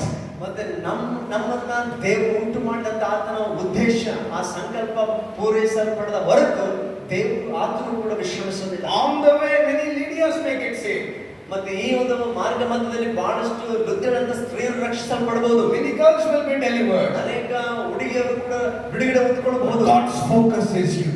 ಆದ್ರೆ ದೇವರ ಒಂದು ಕೇಂದ್ರ, ಆತನ ಗಮನ ನೀವಾಗಿದ್ದೀರಿ. Until He reaches you, ದೇವರು ನಿಮ್ಮನ್ನ ತಲುಪೋ ತನಕ, until He finishes what He's planned for you, ನಿಮಗಾಗಿ ಇಟ್ಟಂತ ಯೋಜನೆಯನ್ನು ಪೂರೈಸುವ ತನಕ, until He finishes that design that God's created for you, ಮತ್ತೆ ನಿನ್ನನ್ನ ದೇವರು ಯಾಕಕ್ಕೋಸ್ಕರ ಉಂಟು ಮಾಡಿದನೋ, ರೂಪಿಸಿದನೋ ಅದನ್ನ ಪೂರೈಸುವ ತನಕ God will not rest. ಅಲ್ಲಿ ತನಕ ದೇವರು ಸುಮ್ಮನೆ ಇರೋದಿಲ್ಲ. Hallelujah. Hallelujah. Hallelujah. Hallelujah. Tonight, ಈ ರಾತ್ರಿ ವೇಳೆ let's understand ನಾವು ಒಂದು ವಿಷಯ ಅರ್ಥ ಮಾಡಿಕೊಳ್ಳೋಣ. why we should not harm ourselves. ನಮ್ಮನ್ನ ನಾವು ಯಾಕೆ ಹಾನಿ Why ಮಾಡಿಕೊಳ್ಳಬಾರದು? Paul told that jailer, don't harm yourself. ನಿನ್ನನ್ನ ನೀನು ಹಾನಿ ಮಾಡಿಕೊಳ್ಬೇಡ ಅಂತ ಯಾಕೆ ಪೌಲ ಸೆರೆಮನೆ ಅಧಿಕಾರಿಗೆ ಹೇಳಿದ? Because Paul knew that jailer was his vision for that moment. ಪೌಲನಿಗೆ ಗೊತ್ತಿತ್ತು ಆ ಸಮಯಕ್ಕೆ ಆ ವ್ಯಕ್ತಿಯ ಪೌಲನ ದರ್ಶನದಲ್ಲಿ ಕಂಡಂತ ವ್ಯಕ್ತಿ ಎಂಬುದಾಗಿ. Tonight, let's understand. ಅದನ್ನ ಈ ರಾತ್ರಿ ಅರ್ಥ ಮಾಡಿಕೊಳ್ಳೋಣ. We are the vision of God. ನಾವು ದೇವರ ದರ್ಶನವಾಗಿದ್ದೀವಿ. I was just meditating on this. ನಾನು ಇದ್ರ ಕುರಿತು ಧ್ಯಾನಿಸ್ತಾ ಇದ್ದೆ. There was this man who I was ministering in Kerala. ನಾನು ಕೇರಳದಲ್ಲಿ ಸೇವೆಯಲ್ಲಿದ್ದೆ. A prophetic conference. ಅದು ಒಂದು ಪ್ರವಾದನಾತ್ಮಕ ಒಂದು ಕೂಟ. And there was this man who came, who was a Nepali, who came all the way from America just to be part of that conference. ಮತ್ತೆ ಅಮೆರಿಕದಿಂದ ಒಬ್ಬ ನೇಪಾಳಿ ದೇಶದವನು ಆ ಒಂದು ಕೂಟಕ್ಕೆ ಭಾಗವಹಿಸಬೇಕೆಂಬುದಾಗಿ ಆಗಸ್ಟ್ಗೆ ಬಂದಿದ್ದ. So he was sitting at the back. ಆತನ ಹಿಂದೆ ಕೂತ್ಕೊಂಡು I finished my preaching. ನಾನು ನನ್ನ ಸಂದೇಶವನ್ನ ಪ್ರಸಂಗವನ್ನು ಮುಗಿಸಿದೆ. He came to me and he said, ಮತ್ತೆ ಆತನು ಬಂದು ನನಗೆ ಹೇಳಿದ, I have a vision for my people. ನನ್ನ ಜನರಿಗಾಗಿ ನನಗೊಂದು ದರ್ಶನ ಉಂಟು, And I want to take you there. ಮತ್ತೆ ನಿನ್ನನ್ನು ನಾನು ಅಲ್ಲಿಗೆ ತೆಗೆದುಕೊಂಡು ಹೋಗಲಿಕ್ಕೆ ಬಯಸಿದೆ. Will you come? ನೀನು ಬರ್ತೀಯೋ? I had no idea where this place was. ಮತ್ತೆ ಈ ಸ್ಥಳ ಎಲ್ಲಿದೆ ನನಗೆ ಯಾವ ಒಂದು ಅದ್ರ ಕುರಿತು ಮಾಹಿತಿ ಇಲ್ಲ. And when I quit my job, ನಾನು ನನ್ನ ಕೆಲಸ ಉದ್ಯೋಗಕ್ಕೆ ನಾನು God ಬಿಟ್ಟಾಗ God told very specifically, ದೇವರು ಬಹಳ ನಿರ್ದಿಷ್ಟವಾಗಿ ಹೇಳಿದ, 10 years you will not travel anywhere outside India. ದೇವರ ವಿಷಯ ಅಂತಂದ್ರೆ ಭಾರತ ದೇಶವನ್ನು ಬಿಟ್ಟು, ಅಂದ್ರೆ 10 ವರ್ಷಗಳ ಕಾಲ ಭಾರತ ಬಿಟ್ಟು ಎಲ್ಲಿಗೆ ಹೋಗಲ್ಲ. Will travel all over India but not outside. ನೀನು ಇಡೀ ಭಾರತವೆಲ್ಲ ಸುತ್ತೇನಾಗ್ಲಿ, ಆದ್ರೆ ಭಾರತ ಬಿಟ್ಟು ಹೊರಗಡೆ ಹೋಗಲ್ಲ. After 10 years I will open a new season over here. ಮತ್ತೆ 10 ವರ್ಷಗಳ ನಂತರ ನಿನ್ನ ವಿಷಯದಲ್ಲಿ ಹೊಸದಾಗಿರ್ತಕ್ಕಂಥ ಒಂದು ಸನ್ನಿವೇಶನ ತೆರೀತೇನೆ. Then I wrote down that in my diary. ಅದನ್ನ ನಾನು ಡೈರಿ ಆಗ್ಲೇ ಬರ್ಕೊಂಡಿದ್ದೆ. And as God said, ದೇವರು ಹೇಳಿದ ನುಡಿದ after 10 years, 10 ವರ್ಷಗಳ ನಂತರ, exactly in the first year itself, ಮತ್ತೆ ಖಚಿತವಾಗಿ ಆ ಒಂದು 10 ವರ್ಷದ ನಂತರವಾಗಿರ್ತಕ್ಕಂಥ ಮೊದಲ ವರ್ಷದಲ್ಲಿ doors started to open up outside of India. ಮತ್ತೆ ಭಾರತ ಹೊರಗಡೆ ದೇವರು ದ್ವಾರಗಳನ್ನ ತೆರಲಿಕ್ಕೆ ಪ್ರಾರಂಭಿಸಿದ. Already traveled to Bhutan. ನನಗಾಗಲೇ ಭೂಟಾನ್ಗೆ ಪ್ರಯಾಣಿಸಿದ್ದೇನೆ. Now I traveled to Nepal. ಈಗ ನಾನು ನೇಪಾಳಿಗೆ ಪ್ರಯಾಣಿಸಿದೆ. Now it's amazing if I tell you the places where God is opening up doors. I said, oh God, your ways are mysterious. ಮತ್ತೆ ದೇವರಿಗೆ ದ್ವಾರ ತೆರೆದ ಸ್ಥಳ ಕುರಿತು ಹೇಳೋದಾದ್ರೆ ಬಹಳಷ್ಟು ಆಶ್ಚರ್ಯವಾಗ್ತದೆ. ದೇವರ ಕಾರ್ಯಗಳು ಬಹಳಷ್ಟು ರಹಸ್ಯವಾಗಿ ಮತ್ತೆ ನಮಗೆ ಗೊತ್ತಾಗದ ರೀತಿಯಲ್ಲಿ ಇರ್ತದೆ. Next place is Bangladesh. ಮುಂದಿನ ಒಂದು ಸ್ಥಳ Bangladesh. Next is Sri Lanka. ಅದಾದ ನಂತರ ಮುಂದೆ ಇರ್ತಕ್ಕಂಥ Sri Lanka. And I don't know how it has come, Pakistan is also opening up. ಮತ್ತೆ ಇದು ಸಹ ಹೆಂಗ್ ಬಂತ ನಿಮ್ಗೆ ಗೊತ್ತಿಲ್ಲ, ಈಗ ಪಾಕಿಸ್ತಾನ ಕೂಡ ಸಿದ್ಧವಾಗ್ತಾ ಇದೆ ಹೋಗ್ಲಿಕ್ಕಾಗಿ. ನಾನು ಹೇಳಿದೆ ದೇವರೇ, God let your will be done. ನಾನು ದೇವರಿಗೆ ಹೇಳಿದಷ್ಟು ದೇವರೇ ನಿನ್ನ ಚಿತ್ತವೇ ನೆರವೇರಲಿ. I was telling about that man. ನಾನು ಆ ವ್ಯಕ್ತಿ ಕುರಿತು ಹೇಳ್ತಾ ಇದ್ದೆ, Please listen. ದಯಮಾಡಿ ಕೇಳಿಸ್ಕೊಳ್ರಿ. To go to that place, ಆ ಸ್ಥಳಕ್ಕೆ ಹೋಗಿ I did not know that the journey is so dangerous. ಆ ಒಂದು ಪ್ರಯಾಣ ಅಷ್ಟು ಅಪಾಯಕರವಾಗಿದ್ದು ನನಗೂ ಗೊತ್ತಿರಲಿಲ್ಲ. From Bangalore, I flew to Delhi. ಮತ್ತೆ ಬೆಂಗಳೂರಿನಿಂದ ಡೆಲ್ಲಿಗೆ ಹೋದ್ವು. From Delhi, I flew to Kathmandu. ಮತ್ತೆ ಡೆಲ್ಲಿಯಿಂದ ಕಾಠ್ಮಂಡುಗೆ ನಾವು ಹೋದ್ವು. From Kathmandu, I flew to Nepalganj, another place. ಮತ್ತೆ ಕಾಠ್ಮಂಡುವಿಂದ ನೇಪಾಳಗಂಜ್ ಅಂತ ಇನ್ನೊಂದು ಪ್ರಾಂತ್ಯಕ್ಕೆ ಅಲ್ಲಿಗೆ ಹೋದ್ವು. Up on the upside of Himalayas. ಮತ್ತೆ ಹಿಮಾಲಯ ಪರ್ವತದ ಮೇಲ್ಭಾಗದಲ್ಲಿ ನಾವು ವಿಮಾನದಲ್ಲಿ ಪ್ರಯಾಣಿಸ್ತೀವಿ. I had to stay overnight in a hotel. ಮತ್ತೆ ಇಡೀ ರಾತ್ರಿ ಒಂದು hotel ತಗಬೇಕಾಯ್ತು. I thought I will reach very quickly there. ನಾನು ಅಂದುಕೊಂಡೆ ಅಲ್ಲಿಗೆ ಬೇಗ ತಲುಪ್ತಿರೋದಾಗಿ. Then after I landed in Nepal, there was one vehicle waiting for me. ಮತ್ತೆ ನೇಪಾಳದಲ್ಲಿ ನಾವು ಇಳಿದ ಮೇಲೆ ಅಲ್ಲಿ ಒಂದು ವಾಹನಕ್ಕೋಸ್ಕರ ಕಾಯ್ತಾ ಇತ್ತು. And I told, how long is the journey? ನಾನು ಕೇಳಿದೆ, ಎಷ್ಟು ದೂರ ಪ್ರಯಾಣ ಇಲ್ಲಿಂದ? Sir, here only. ಅವ್ರು ಹೇಳಿದ್ರು, ಸರ್ ಇಲ್ಲೇ ಹತ್ರ. And so we traveled another 3 hours crossing one mountain. ಮತ್ತೆ ಒಂದು ಬೆಟ್ಟವನ್ನ ಮೂಲಕ ನಾವು ಹಾದು ಹೋಗ್ಬೇಕಾಯ್ತು. 3 ತಾಸುಗಳ ಪ್ರಯಾಣ. Now they changed the vehicle. ಮತ್ತೆ ಅಲ್ಲಿ ಬೇರೆ ಒಂದು ವಾಹನವನ್ನ ಈಗ ನಾವು ಬದಲಾಯಿಸಿದ್ವಿ. It was a Bolero, a rough and tough Bolero. ಮತ್ತೆ ಅದು ಹೇಗಿದ್ರೆ ರಫಂಡ ಬೋಲೆರೋ. I said, why are you changing vehicle? ಯಾಕೆ ನೀವು ವಾಹನ ಬದಲಾಯಿಸಿದ ಅಂತ ಕೇಳಿದ್ರು. Sir, it is a steep hill. ಅವ್ರು ಹೇಳಿದ್ರು, ತುಂಬಾ ಕಡಿದಾದಂತ ಒಂದು ಬೆಟ್ಟದ ಪ್ರಾಂತ್ಯ. Normally vehicles cannot go. ಸಾಧಾರಣ ವಾಹನದಲ್ಲಿ ಹೋಗ್ಲಿಕ್ಕಾಗಲ್ಲ. Bus is also not there. Bus ಕೂಡ ಇಲ್ಲ ಅಲ್ಲಿ. Airport is also not there. ಯಾವ ವಿಮಾನದ ಹಣ ಇಲ್ಲ. Only Bolero can survive. ಕೇವಲ ಬುಲೆರೋ ಮಾತ್ರ ಅಲ್ಲಿ ಹೋಗ್ಲಿಕ್ಕಾಗುತ್ತೆ. I said, Lord, hallelujah, you are with me. ನಾನು ಹೇಳಿದ ಪರಿಸ್ಥಿತಿಯಲ್ಲಿ, ದೇವರೇ ನೀನು ಸಂಗಡ ಇದ್ದಿದ್ದರಿಗೆ ಸ್ತೋತ್ರ. Another 3 hours of mountain climb. ಮತ್ತೆ 3 ತಾಸುಗಳ ಆ ಒಂದು ಬೆಟ್ಟದ ಪ್ರಯಾಣ. It was such a terrific road, no roads at all. ಅದು ಎಂತ ಪ್ರಯಾಣ ಮಾರ್ಗವಾಗಿತ್ತು ಅಂತಂದ್ರೆ ಅಷ್ಟು ಭಯಾನಕವಾಗಿದೆ, ಯಾವ ಸರಿಯಾದ ದಾರಿನೇ ಇಲ್ಲ. Hairpin clips. ಮತ್ತೆ ಏರ್ ಕ್ಲಿಪ್ಸ್ ಅಂತೀವಲ್ಲ ಆ ತರ ರೂಟ್ ಹಂಗೆ. But without tar road.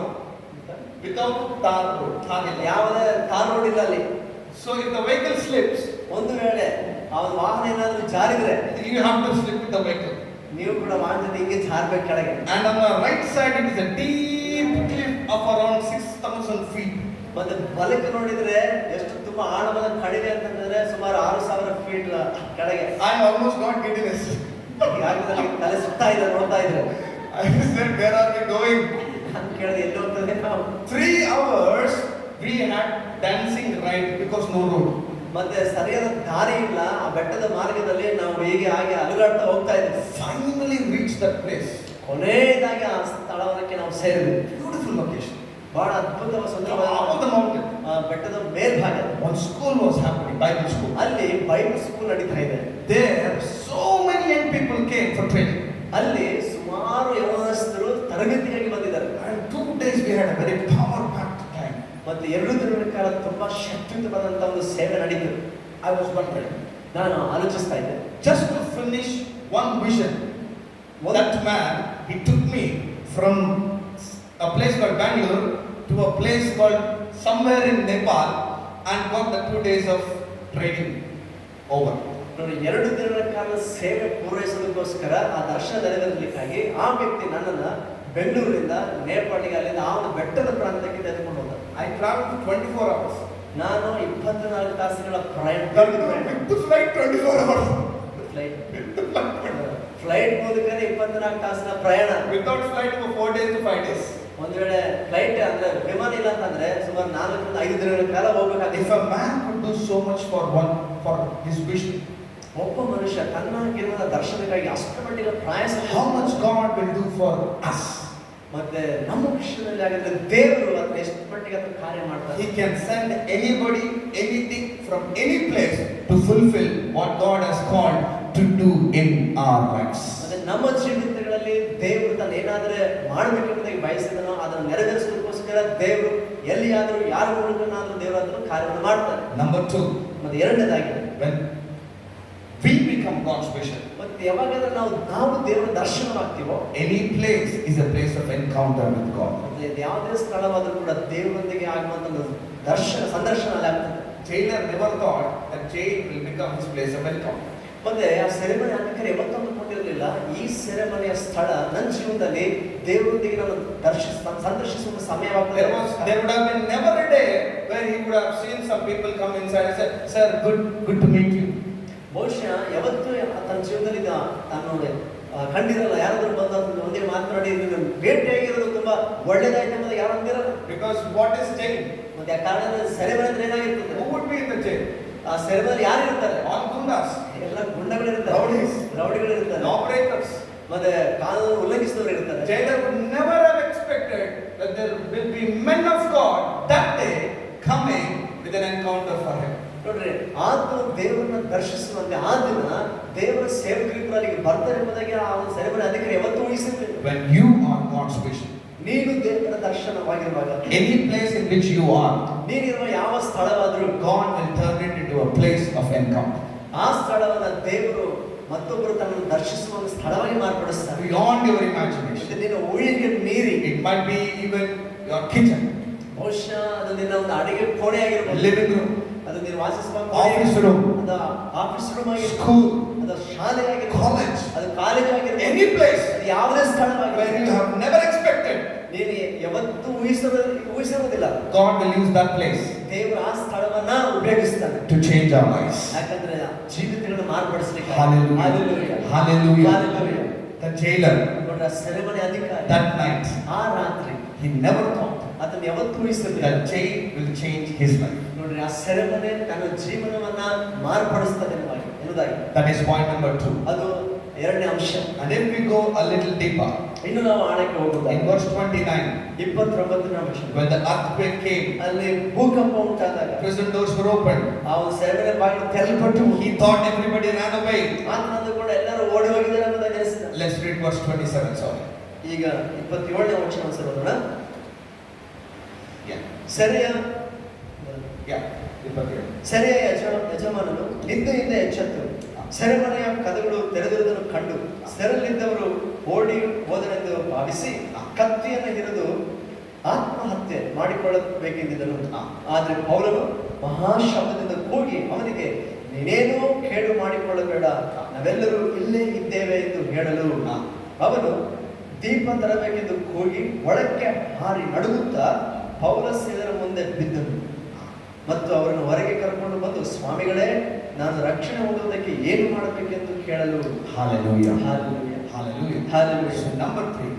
ಮೂರನೇ ಅಂಶ. Point number 3. ಮೂರನೇ ಅಂಶ. When we are God's vision, ನಾವು ದೇವರ ದರ್ಶನವಾಗಿರುವಾಗ any place is a place of encounter. ಯಾವುದೇ ಸ್ಥಳವಾಗಿರಲಿ ಅದು ಸಂದರ್ಶನದ ಸ್ಥಳವಾಗ್ತದೆ. Any time ಮತ್ತು ಯಾವ ಸಮಯವಾಗಲಿ is a time for encounter. ಅದು ಕೂಡ ದೇವರನ್ನ ಎದುರುಗೊಳ್ಳುವ ಸಮಯವಾಗ್ತದೆ. In the night, ರಾತ್ರಿ ವೇಳೆ he was saved. ನೋಡ್ರಿ, ಆ ಸಮಯದಲ್ಲಿ ಆತನ ರಕ್ಷಣೆ ಹೊಂದಿದ. In a place where he would never imagine, ಯಾವತ್ತೂ ತನ್ನ ಜೀವನ ಊಹಿಸದೇ ಇರತಕ್ಕಂಥ ಸ್ಥಳ God used it ದೇವರು ಅದನ್ನು ಉಪಯೋಗಿಸಿದ. to change the jailer's life. ಆ ಸೆರೆಮನೆ ಅಧಿಕಾರಿ ಜೀವಿತವನ್ನು ಮಾರ್ಪಡಿಸಲಿಕ್ಕಾಗಿ. We know the war is going on, ನಮ್ಮೆಲ್ಲರಿಗೂ ಗೊತ್ತು, ಈಗ ಯುದ್ಧವು ನಡೀತಾ ಇದೆ. and one of the things in the war, when it is air fight, ಮತ್ತೆ ಈ ಒಂದು ಯುದ್ಧದಲ್ಲಿ ಆ ವಿಮಾನಗಳ ಮೂಲಕ ದಾಳಿ ನಡೀತಿರುವಾಗ there is something called targeting the missile. ಮತ್ತೆ ಆ ಒಂದು Missile target. ಮಿಸೈಲ್ ಅಂದ್ರೆ ಅದು Rocket missile. ಆ ಒಂದು ಬಾಣ ಅಂತ ಹೇಳ್ಬೋದು. ಅದು ಒಂದು ಗುರಿ ಇರ್ತದೆ. Okay, if the enemy flight is going like this jet, ನೋಡಿ, ಶತ್ರುವಿನ ಒಂದು ವಿಮಾನ, ಯುದ್ಧ ವಿಮಾನ ಹೋಗ್ತಾ ಇದೆ, and in the backside, if we are in the backside jet, ಒಂದು ವೇಳೆ ನಾವು ಆ ಶತ್ರು ಯುದ್ಧ ವಿಮಾನದ ಹಿಂದೆ ನಾವು ಇರುವುದಾದ್ರೆ, if we have to hit the enemy's flight, ಆ ಒಂದು ಶತ್ರು ಯುದ್ಧ ವಿಮಾನವನ್ನು ನಾವು ಹೊಡಿಬೇಕಂದ್ರೆ there is some mechanism, it's called target. ಮತ್ತೆ ಅಲ್ಲಿ ಒಂದು ಕೆಲಸ ಆಗ್ಬೇಕಾಗುತ್ತೆ. ಅದಕ್ಕೆ ನಾವು ಗುರಿ ಅಥವಾ ಟಾರ್ಗೆಟ್ ಅನ್ನೋದಾಗಿ ನಾವು ಹೇಳ್ತೇವೆ. From this flight, the person will target and block the enemy aircraft. ಮತ್ತೆ ಈ ಹಿಂದೆ ಇರ್ತಕ್ಕಂಥ ಯುದ್ಧ ವಿಮಾನದಲ್ಲಿರುವ ವ್ಯಕ್ತಿ ಮುಂದಿರುವಂತಹ ಶತ್ರುವಿನ ಯುದ್ಧ ವಿಮಾನಕ್ಕೆ ಗುರಿ ಇಡ್ತಾನೆ. So when he locks it, ಅದನ್ನ ಗುರಿ ಇಟ್ಟು ಅಲ್ಲಿ ಕಾರ್ಯ ಪ್ರಾರಂಭಿಸಿದಾಗ using the software, ಆ ಒಂದು ತಂತ್ರಾಂಶವನ್ನು ಉಪಯೋಗ ಮಾಡಿ and presses the button ಆ ಬಟನ್ ಪ್ರೆಸ್ ಮಾಡಿದಾಗ and releases the missile, ಆ ಒಂದು ಬಾಣವನ್ನು ಬಿಟ್ಟಾಗ the missile will go wherever the aircraft is going. ಆ ಒಂದು ಆಯುಧ ಹೆಂಗ್ ಹೋಗುತ್ತೆ ಅಂತಂದ್ರೆ ಆ ಒಂದು ಯುದ್ಧ ವಿಮಾನ ಯಾವ ಕಡೆ ಹೋಗುತ್ತೋ ಆ ಕಡೆ ಇದು ಕೂಡ ಹೋಗ್ತದೆ. Until it hits hits the target, it will not stop. ಎಲ್ಲಿವರೆಗೆ ಅಂತಂದ್ರೆ ಆ ಒಂದು ಗುರಿಯನ್ನು ಅದು ತಲುಪುವ ತನಕ, ಅದನ್ನು ಹೊಡೆಯುವ ತನಕ ಅದು ಬಿಡೋದಿಲ್ಲ. It's called target launching. ಅದನ್ನೇ ಆ ಒಂದು ಇಂಗ್ಲಿಷ್ ಟಾರ್ಗೆಟ್ ಲಾಂಚಿಂಗ್ ಅಂತ ಹೇಳ್ತಾರೆ. And I believe ನಾನು ನೆನೆಸ್ತೇನೆ, in God's people's life, ದೇವ ಜನರ ಜೀವನದಲ್ಲಿ God's goodness is like that. ದೇವರ ಒಳ್ಳೆತನ ಆ ರೀತಿ ಇರ್ತದೆ. He will lock us with His goodness. ಆತನ ತನ್ನ ಒಳ್ಳೆತನದಿಂದ ನಮ್ಮನ್ನ ನಿರ್ದಿಷ್ಟವಾಗಿ ಗುರಿ ಇಡ್ತಾನೆ. And until His goodness reaches us, ಆತನ ಒಳ್ಳೆತನವನ್ನು ತಲುಪುವ ತನಕ He will not rest. ಆತನು ಸುಮ್ಮನೆ ಇರೋದಿಲ್ಲ. Until His blessings come into our life, ಆತನ ಆಶೀರ್ವಾದಗಳು ನಮ್ಮ ಜೀವನದಲ್ಲಿ ಬರುವವರೆಗೆ, when we are God's vision, ನಾವು ದೇವರ ಒಂದು ದರ್ಶನವಾಗಿರುವಾಗ, we are locked for God's goodness. ದೇವರ ಒಳ್ಳೆತನ ನೋಡುವ ಹಾಗೆ ನಾವು ಅದಕ್ಕೆ ಸೀಮಿತವಾಗಿರ್ತೀವಿ. We are locked for God's blessings. ದೇವರ ಆಶೀರ್ವಾದಗಳು ನಮ್ಮ ಜೀವನದಲ್ಲಿ ಕಾಣುವ ಹಾಗೆ ದೇವರು ಮಾಡ್ತಾನೆ. We are locked for God's life. ದೇವರ ಜೀವ ನಮ್ಮಲ್ಲಿ ಕಾಣುವ ಹಾಗೆ ದೇವರು ಮಾಡ್ತಾನೆ. Hallelujah. Hallelujah. That night, ಆ ರಾತ್ರಿ jailer was locked. ಆ ಸೆರೆಮನೆ ಅಧಿಕಾರಿ ಅಲ್ಲಿ ಗುರಿಯಾದ. That is why Paul did not move. ಅದಕ್ಕೆ ಪೌಲ ಅಲ್ಲಿ ಅಲ್ಲಿಂದ ಹೋಗ್ಲಿಲ್ಲ. He stayed there ಆತನ ಅಲ್ಲೇ ಉಳ್ಕೊಂಡ. and he told jailer, ಆತನ ಜೈಲರಿಗೆ ಹೇಳ್ತಾನೆ, stop, ನಿಲ್ಲು, we are all here. ನಾವೆಲ್ಲರೂ ಇಲ್ಲೇ ಇದ್ದೇವೆ. Praise the Lord. ದೇವರಿಗೆ ಸ್ತೋತ್ರವಾಗಲಿ. Until His goodness comes to us, ಆತನ ಒಳ್ಳೆತನ ನಮ್ಮ ಬಳಿ ಬರುವ ತನಕ God will not move forward. ದೇವರು ಮುಂದಕ್ಕೆ ಆತನ ಹಾದು ಹೋಗಲ್ಲ. He'll make sure that we will experience His goodness. ಆತನ ಒಳ್ಳೆತನ ನಾವು ಖಚಿತವಾಗಿ ಅನುಭವಿಸುವ ಹಾಗೆ ಆತನ ಮಾಡ್ತಾನೆ. Hallelujah. Hallelujah. I see this as something that's happening today. ಮತ್ತೆ ಇದನ್ನ ಈ ದಿನದಲ್ಲಿ ನಡೀತಿರುವಂತಹ ಒಂದು ಘಟನೆಯಾಗಿ ನಾನು ನೋಡಿದಾಗ, Darkness. ಅದೇನಂತಂದ್ರೆ ಕತ್ತಲು. It's all over, especially in our mind. ಅದು ಮುಖ್ಯವಾಗಿ ಎಲ್ಲ ಕಡೆ ಇದೆ, ಮುಖ್ಯವಾಗಿ ನಮ್ಮ ಮನಸ್ಸಲ್ಲಿದೆ. I see two differences and then I close it. ಎರಡು ವ್ಯತ್ಯಾಸಗಳನ್ನ ನಾನು ತೋರಿಸಿ ನಾನು ಮುಗಿಸ್ತೇನೆ. Darkness is not always Satan. ನೋಡ್ರಿ, ಕತ್ತಲು ಅಥವಾ ಅಂಧಕಾರ ಅನ್ನೋದು ಯಾವಾಗಲೂ ಸೈತಾನನಾಗಿರಲ್ಲ. It may be associated with Satan. ಬಹುಶಃ ಸೈತಾನದಿರ್ತಕ್ಕಂಥ ಕೆಲವು ಸಂಗತಿಗಳಾಗಿರ್ಬೋದು. For example, ಉದಾಹರಣೆಗೆ, if we turn off the light, ನಾವು ಈ ಒಂದು ಲೈಟ್ಸ್ ಆಫ್ ಮಾಡಿದ್ರೆ what we will find? ಏನ್ ನಾವು ಕಂಡುಕೊಳ್ತೀವಿ? Darkness. ಕತ್ತಲು. Just because the light is off, ಮತ್ತೆ ಆ ಒಂದು ಲೈಟ್ ಆಫ್ ಆಗಿದ ಕಾರಣ it's not, doesn't mean Satan is present. ಅದರಂತ ಈ ಕತ್ತಲು ಅಂದ್ರೆ ಸೈತಾನ ಇದ್ದಾನೆ ಅಂತ ಅಲ್ಲ. So we can calculate the speed of light ನಾವು ಬೆಳಕಿನ ವೇಗವನ್ನ ಲೆಕ್ಕಾಚಾರ ಮಾಡಬೇಕು. because it is a quantifiable object. Quantifiable ಅಂದ್ರೆ ಅದನ್ನ ಎಣಿಸಬಹುದು. ನಾವು ಅದನ್ನ ಲೆಕ್ಕ ಮಾಡಬಹುದು. Light is a particle. ಬೆಳಕಂತಕ್ಕಂಥ ಒಂದು ಪದಾರ್ಥ, ಅದೊಂದು ವಸ್ತು. ಅದೊಂದು ವಸ್ತು. But we cannot calculate speed of darkness ಆದ್ರೆ ಕತ್ತಲೆಯ ವೇಗವನ್ನ ನಾವು ಲೆಕ್ಕಾಚಾರ ಮಾಡಕ್ಕಾಗಲ್ಲ. because it is not a particle. ಯಾಕಂದ್ರೆ ಅದೊಂದು ವಸ್ತು ಅಲ್ಲ. Light is a particle. ಬೆಳಕು ಅಂತಕ್ಕಂಥ ಒಂದು ಪದಾರ್ಥದ ಒಂದು ವಸ್ತು. Darkness is the absence of the particle. ಆ ಒಂದು ವಸ್ತುವಿನ ಏನಂತಾರೆ, ಇಲ್ಲದೆ ಇರುವಂತದ್ದು ಅದು ಕತ್ತಲಾಗಿರ್ತದೆ. That night the jailer said and he called for a light ಆ ರಾತ್ರಿ ಆ ಒಂದು ಸೆರೆದ ಅಧಿಕಾರಿ ದೀಪ ಅಂದ್ರೆ ಬೆಳಕಿಗೋಸ್ಕರ, because he was in darkness. ಯಾಕಂದ್ರೆ ಕತ್ತಲಲ್ಲಿದ್ದ. But that didn't mean ಅದರ ಅರ್ಥ ಈಗಲ್ಲ there was Satan present there. ಅಲ್ಲಿ ಸೈತಾನನಿದ್ದ ಎಂಬುದಾಗಲ್ಲ. It was just darkness. ಅದು ಅಲ್ಲಿರ್ತಕ್ಕಂಥ ಕತ್ತಲಾಗಿದ್ದಷ್ಟೇ. He called for a light that night. ಆ ರಾತ್ರಿ ಬೆಳಕು ಬೇಕೆಂಬುದಾಗಿ ಆತನು ಕೇಳ್ತಾ ಇದ್ದಾನೆ. What is happening today to most of the young people? ಮತ್ತೆ ಇವತ್ತು ಮುಖ್ಯವಾಗಿ ಆ ಯವನಸ್ಥರಿಗೆ ಏನಾಗ್ತಾ ಇದೆ ಅಂದ್ರೆ, our minds are filled with the darkness, the information that is coming from the world. ಮತ್ತೆ ಈ ಲೋಕದಿಂದ ಬರ್ತಕ್ಕಂಥ ಆ ಒಂದು ಸಮಾಚಾರ, ಆ ಒಂದು ಮಾಹಿತಿ ಅನ್ನುವಂತ ಅಂಧಕಾರ ಇವತ್ತು ನಮ್ಮ ಮನಸ್ಸುಗಳನ್ನ ಕತ್ತಲು ಆವರಿಸ್ತಾ ಇದೆ. Especially social media, reels, Facebook, Instagram, it's loaded here. ಮುಖ್ಯವಾಗಿ ನೋಡಿದ್ರೆ ಅವರು ಫೇಸ್ಬುಕ್, ರೀಲ್ಸ್, ಈ ತರ ಸಾಮಾಜಿಕ ಮಾಧ್ಯಮಗಳ ಮೂಲಕ ಬರ್ತಿರೋ ಮಾಹಿತಿ ಇವತ್ತು ನಮ್ಮ ತಲೆ ತುಂಬಾ ಆಗ್ತಾ ಇದೆ. And especially when a tragic incident happens, ಮುಖ್ಯವಾಗಿ ಏನಾದರೂ ಅನಾಹುತ ಘಟನೆ ನಡೆದಾಗ it's viral. ಅದು ವೈರಲ್ ಆಗ್ತಾ ಇದೆ. People are losing sleep. ಮತ್ತೆ ಜನರು ನಿದ್ದೆ ಕೂಡ ಕಳ್ಕೊಳ್ತಾ ಇದ್ದಾರೆ. You would have heard about Jabalpur Narmada river accident.